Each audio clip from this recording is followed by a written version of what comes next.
Xin chào các bạn, lại là Hà đây. Hôm nay, mình cùng xem bộ phim hay tựa đề Trốn khỏi Rancagler. Nhà có mỗi hai anh em mà cả hai đều thích chơi game. Jack, anh trai thì mê thôi rồi, suốt ngày cày game. Sarah, em gái cũng cày nhưng thỉnh thoảng nó mang đồ ăn cho thằng anh trai và canh mê bố mẹ để anh nó đánh boss ghi điểm, kiếm tài nguyên về bán lấy tiền độ loa, độ máy chơi tiếp. Trò chơi lần này nhắm không qua khỏi vì thằng đứng đầu bảng trâu quá, mật danh của nó là Hoàng đế. Đánh mãi mà không thăng hạn vượt mặt nó được. Vãi cả cái thằng Hoàng đế này, đánh máu thế. Nhỏ em lại đi trông chừng mẹ để thằng anh đánh nốt cú chót. Lại thua rồi. Đang định quay ra thì máy game sáng lên nhấp nháy. Một dòng chữ hiện ra trước mặt Jack. Ánh sáng dẫn anh ta đến một trò chơi mới có tên là Rancagler. Nhìn lên bảng xếp hạng, đập vào mắt Jack lại là Hoàng đế. Tên của hắn trên bảng điểm khiến Jack chú ý. Trò chơi nói rằng gã Hoàng đế này đang đợi anh ta. Kích đúng vào chỗ thích của Jack, anh chàng cho nốt đồng xu cuối cùng vào máy game và lập tức bấm nút biến mất tiêu. 10 năm sau, Sarah lại thuận tay mở một trò chơi điện tử để tưởng nhớ về người anh trai đã mất tích của mình. Từ khi anh mất tích, Sarah coi việc cày game, phá đảo bảng xếp hạng như một cách để nhớ về Jack. Cô không chơi một mình mà oánh cùng với những chiến hữu thân thiết của mình là hai cô gái xinh đẹp, Chrissy và Ray. Họ là những trợ thủ đắc lực cho cô, quan trọng là cả ba đều đẹp, vừa có kỹ năng lại còn ngọt nước. Lần này, họ lại phá đảo game. Sarah thêm tên anh trai mình vào giải thưởng cao nhất mình đạt được. Máy game đột nhiên hiện lên tên của Jack làm ba cô gái hốt hoảng giật mình. Những cô gái thông minh nhanh chóng nhận ra rằng có vẻ như trò này cần đến 4 người chơi. Sarah thấy có tên anh trai mình trên bảng điều khiển, cô xúc động vô cùng. Sau khi thảo luận, cả nhóm quyết định chơi chung cho vui. Ray nhấn vào nút khởi động và lập tức biến mất.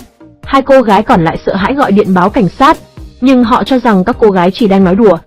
Sarah tin rằng có thể anh cô cũng vì trò chơi này mà biến mất không một dấu vết từ 10 năm về trước. Muốn giải thoát anh hai và người bạn gái của mình, hai cô gái còn lại quyết định xâm nhập vào thế giới trò chơi.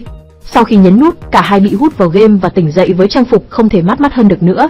Chưa hết bàng hoàng thì các cô gái nhìn thấy một con cá mập to đùng nhe nhăn trườn trên bãi cát. Họ chính thức tham gia vào màn 1 của trò chơi. Họ nhìn thấy trên mỗi chiếc túi đang mang sẽ có một chiếc nút. Nhấn vào chiếc nút này, một bản đồ và chỉ dẫn chi tiết của trò chơi hiện ra. Đến điểm cuối cùng của trò chơi, rất có thể họ sẽ tìm thấy Jack ở đó. Trò chơi yêu cầu, để hoàn thành cấp độ 1 họ phải tìm người đánh cá và đánh boss cấp độ 1. Một người đàn ông xuất hiện và thông báo với cả bọn phải nhanh chóng tìm nơi trú ẩn. Theo sau ông là một cơn mưa cá mập đổ xuất. Ôi, ước gì tôi có một nhà máy sản xuất vây cá mập. Tôi sẽ giàu to. Mọi người chạy vào một hang động. Tại đây, người đàn ông hướng dẫn các cô gái phải đánh bại nơi anh ta chào đón các cô gái và tuyên bố rằng họ phải lần lượt vượt qua các cấp độ để đến cấp độ cuối cùng. Nếu đánh bại được boss của trò chơi, các cô gái sẽ giành được sự tự do. Lưu ý là họ bị hạn chế về mặt thời gian, nếu oánh lâu mà không thắng được thì họ sẽ bị kẹt lại trong trò chơi mãi mãi. Thế ông có biết Jack giờ thế nào không?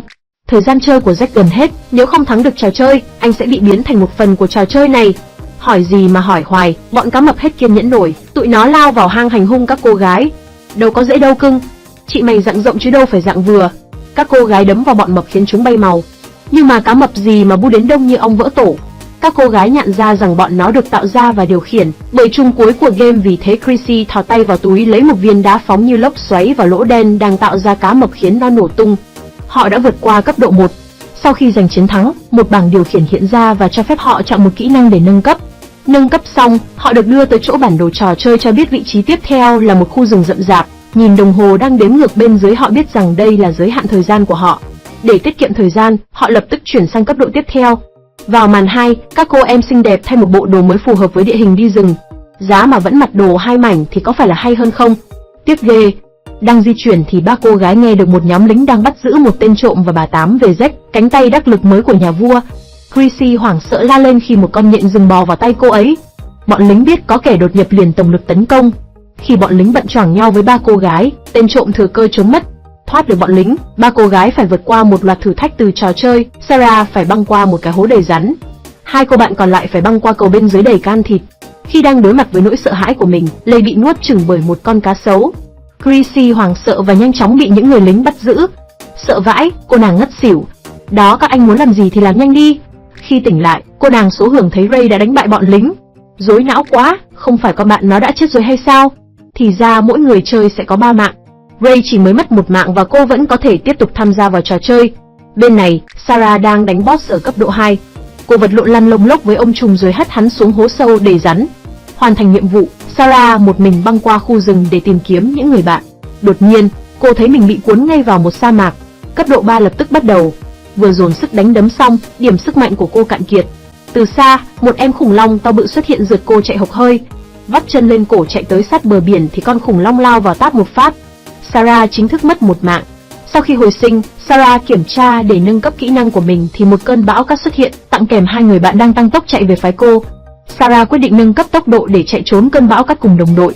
Thông tin lúc này cho biết thời gian của Zack đã hết và anh chính thức trở thành tay sai đắc lực cho hoàng đế, ông trùm của game.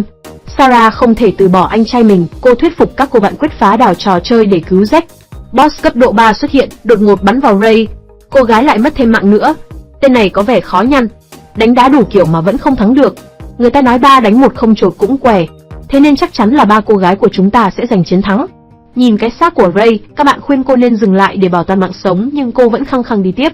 Qua màn 4, cũng là những màn đánh đấm tung trời và 3 cô gái buộc phải cùng tham gia thì mới xử lý được ông trùm của cấp độ 4. Sau khi thắng trận, Ray quyết định nâng cấp sức khỏe, Chrissy chọn sức mạnh và Sarah chọn trí thông minh. Cả bọn tiến đến màn cuối của trò chơi. Họ dự định sẽ tiêm thuốc an thần cho Zack nếu anh bị tẩy não không nhớ gì quá khứ của mình nữa. Và đúng thật là vậy, Zack giờ đã trở thành cánh tay phải của hoàng đế. Anh không còn nhận ra em gái của mình. Sarah nước mắt đầm đìa chạy lại chỗ Zack, anh khống chế cô. Binh lính nhanh chóng bao vây 3 cô gái. Chrissy muốn tiêm thuốc an thần cho Zack nhưng thất bại. Cả 3 cô gái tỉnh lại và lúc này trùm cuối của trò chơi, hoàng đế xuất hiện. Thằng anh mất trí nhẫn tâm đá con em đến trước hoàng đế. Ông ta hỏi cô lý do tại sao tham gia trò chơi. Tôi muốn cứu anh trai của mình. Zack lúc này không còn nhớ gì chuyện quá khứ, anh không thừa nhận Sarah. Kỳ lạ là nhà vua hỏi cô, bây giờ là năm nào ở thế giới bên ngoài. Điều này chứng tỏ, ông ta không phải do trò chơi tạo ra mà chính là người chơi từ thế giới bên ngoài. Khi bị nhốt trong lồng, các cô gái tình cờ gặp một cô gái khác đang bị giam cầm. Cô ta đã thách đấu hoàng đế, thua trận thảm hại và đang bị giam cầm ở đây.